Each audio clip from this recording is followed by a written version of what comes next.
Welcome to MBTV news.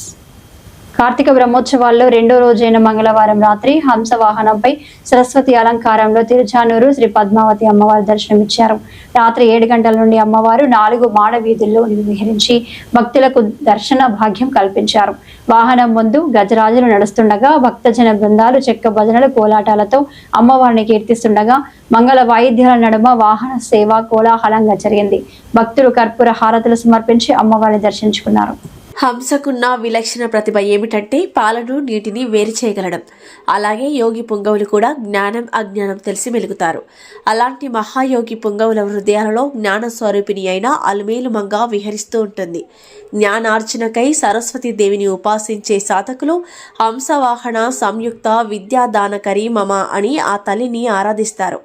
November 19వ తేదీన ఉదయం ముత్యపు పందిరి వాహనం, రాత్రి సింహ వాహనంపై పద్మావతి అమ్మవారు విహరిస్తూ భక్తులను ఆశీర్వదించనున్నారు. వాహన సేవలో పెద్ద చీహర్ స్వామి, చిన్న Jeeyar Swamy, TTD EO Anil Kumar Singhal, JEO V Veerabrahmam, CVSO K V Muralikrishna, ఆలయ deputy EO Harindranath, AEO Devarajulu, ఆలయ అర్చకులు బాబుస్వామి, సూపరింటెండెంట్ రమేష్, అర్చకులు, పలువురు అధికారులు, భక్తులు పాల్గొన్నారు.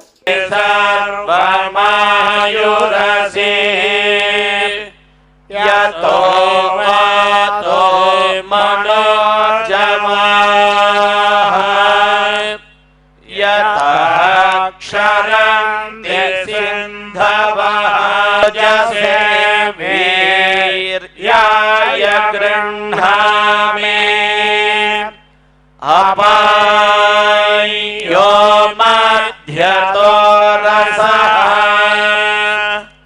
तमहमस्मा आपुष्यायणाय पुष्ट्यै वीरलक्ष्मीः हृदय सरसिज भूतकारुण्यलक्ष्मी खड्गाग्रे सौर्यलक्ष्मी वात्सल्यादिगुणोज्ज्वला भगवती वन्दे जगन्मातरम् श्रियकान्ताय कल्याण निधये निधयेऽर्थिना